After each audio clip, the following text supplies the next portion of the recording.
కోతి నుంచి మనిషి వచ్చాడన్నది సైన్స్ చెబుతున్నమాట. మరైతే కోతులు ఇంకా ఎందుకున్నాయి, అవి ఉండకూడదు కదా అనే ప్రశ్న చాలామందికి ఉంటుంది. దీనిపై సైంటిస్టులు ఏం చెప్పారో తెలుసుకుందాం. శాస్త్రవేత్తల అంచనా ప్రకారం 450 కోట్ల సంవత్సరాల కిందట భూమి ఏర్పడిన తర్వాత 100 కోట్ల సంవత్సరాలు భూమిపై ఏ జీవము లేదు. భూమి చల్లబడిన తర్వాత ప్యాంజియా అనే భారీ సముద్రం ఏర్పడింది.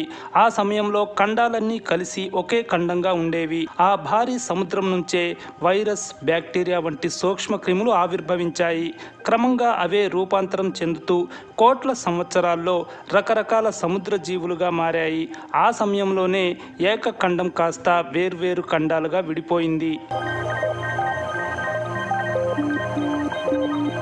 సముద్రంలోని కొన్ని రకాల జీవులు నేలపైకి రావడం ప్రారంభించాయి.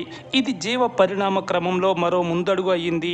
నేలపైకి వచ్చిన జీవులు ఈత కొట్టలేవు కాబట్టి భూమిపై బతికేందుకు వీలుగా వాటికి కాళ్ళు వచ్చాయి.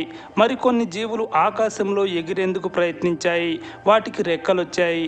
ఇలా కోట్ల సంవత్సరాలు గడిచే కొద్దీ మనుగడ కోసం పోరాటం చేసే జీవులకు అందుకు తగినట్లుగా మార్పులు వస్తున్నాయి.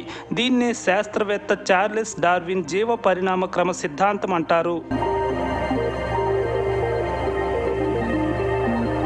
కోతి నుంచి మనిషి రావడం అనేది కూడా ఒక్క రోజులో జరిగింది కాదు. చెట్లు ఎక్కుతూ కొమ్మలు పట్టుకొని అక్కడి పండ్లను తింటూ బతికే కోతుల్లో కొన్ని కొత్త జాతులు ఆవిర్భవించాయి.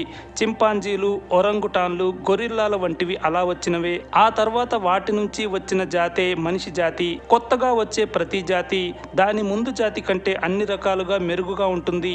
అంతే తప్ప అది ముందు జాతిని అంతం చేయదు. అందువల్లే కోతులు ఇప్పటికీ ఉన్నాయి. ఇది జీవుల పరిణామ క్రమంలో జరిగే సహజ ప్రక్రియ.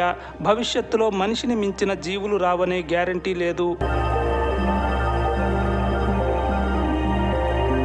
సృష్టిలో మరో ధర్మం కూడా ఉంది. ఏ జీవులైతే ప్రకృతిలో పరిస్థితులను తట్టుకొని నిలబడతాయో అవి మనుగడ సాగించగలుగుతాయి. తట్టుకోలేని జీవులు అంతరించిపోతాయి. డోడో పక్షి, టాస్మేనియా టైగర్, ఆఫ్రికా మమ్మోత్ ఏనుగులు, డైనోసార్లు వంటి చాలా జీవులు ఇలాగే అంతరించిపోయాయి.